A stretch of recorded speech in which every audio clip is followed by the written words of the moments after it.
Everyone. তো আজকে আমি গেছিলাম হংসেশ্বরী মন্দিরে অ্যান্ড সেখান থেকে ফেরার পথে আমি একটা দারুণ জিনিস দেখেছি। লিটারালি রাস্তাঘাটে বেরোলে আমি দুটো জিনিস আমার খুব পছন্দ, একটা হচ্ছে চা আর একটা হচ্ছে আইসক্রিম।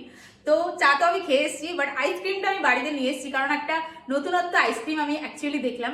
তোমরা হয়তো অনেকেই দেখেছো, বাট মানে আমি কখনো দেখিনি এরকম আইসক্রিম। যে আইসক্রিমটা দেখতে বেশ সুন্দর অ্যান্ড এই আইসক্রিমটা নিয়েছে 100 টাকা।